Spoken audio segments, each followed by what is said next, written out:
Long-awaited Oasis tour kicked off on Friday night, didn't it? With Noel and Liam Gallagher coming on stage, holding hands. Look at them. It filled the hearts of fans the world over after their bitter 16-year feud. But rumours backstage apparently tell a different story. So, story goes that the boys were keeping their distance, actually, backstage. So it's blood thicker than water. And how easy is it to overcome a sibling fallout? What do you reckon, Katie? Well, I think, first of all, it's not just a sibling fallout with them. Well, it's all allegedly, and, you know, we don't know the truth. But I think they were also colleagues for a very long time in a very intense job that required a lot of travelling and being on the road. So I can understand how things can get heated. I think it's really interesting, the level of tolerance you have with your spouse and your family versus a friendship, because I think a lot of people end friendships or gradually, you know, just lose touch with people because of various things that happen that you wouldn't do with friends and family. Yeah. I mean, for me, I've never had a rift in my family, but I've certainly been through times where we're like that and other times we're not as close because of circumstances, logistics. But I know if I needed my siblings, they'd be there for me, and that's a great feeling to be able to carry. Yeah, I mean, if your girls were ever to fall out, Jane, would you intervene to get them back together, or would you kind of leave them to it? No, I would intervene. Well, I'd leave them to it for a period of time, but then if I thought it was becoming, you know, a chasm, a bit like the Gallagher brothers, and I mean, I really thought actually this time, I think their mum, Peggy, because she's in her 80s, will be thrilled. Yeah. Because it does. If there is a sibling rift, it has a knock-on effect to everybody else in the family. Can a mum do anything about it, though? Well, I mean, I think she always said to both of them, this is what I've read anyway, that it would be her greatest wish that they would, you know, get back together as brothers, if not as a band. But I loved, I saw a clip at the weekend, somebody, I think it was on Jonathan Ross's show, and he said to Liam, you know, because they always had arguments and, you know, often quite serious ones.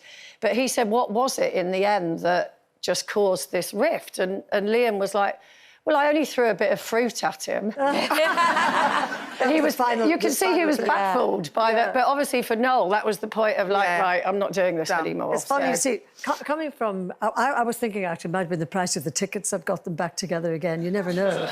You never know. Allegedly, Gloria. Allegedly. Allegedly. There's me feeling all nostalgic. Well, he said it was the guitarist that got them back together, wasn't it? Bonehead.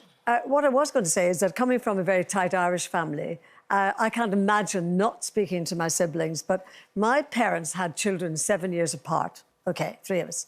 So once we knew about sex, we thought that's the only time they ever did it, every 7 years. Because my sister, Lena, was 7 years older than me.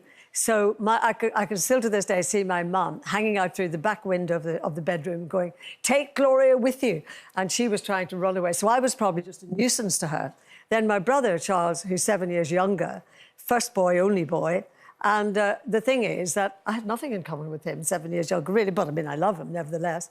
However, I just think that as you get older and you marry, and then we have things in common. So, in fact, I love them dearly. Sadly, my sister's not here anymore, but my brother is. Yeah. And then you get closer then. Yeah. Well, it's really... Because me and my sibling, I know I talk about them a lot on this show, but we are very close. Yes. So when people talk about not talking to their siblings for years on end, you know, and there's a friend of mine hasn't spoken to her brother in, like, 7 years, and he didn't get an invite to her wedding and all that sort of stuff. And I cannot fathom a single situation. Did they have a fallout, or did it just kind of... She just didn't like his wife. Right, That's quite common. There's a lot of family politics that go on, and I think... But even if I didn't like their other halves, and I haven't always liked my sister's other halves, it's never impacted... Oh, don't worry, they already know.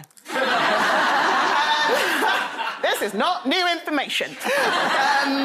It hasn't affected my relationship with her. Well, actually, you make a good point. Being able to be honest with somebody and actually not fall out with them but disagree shows the strength of the relationship. Yeah. Because it's more when people just kind of lose touch of you and don't speak to you. But having a good argument shows a healthy relationship. I mean, she lives on the other side of the world now, and we FaceTime every other day. My brother and I are going to the theatre tomorrow night. So we're still close, even though one of us is far away, because we're like a little unit, really. That's lovely. And I couldn't imagine that ever breaking. Yeah. But some siblings have completely different personalities, don't they? And you sometimes look and you think, well, yeah, I can see probably why they don't get on. They wouldn't get on if they weren't siblings. Well, exactly.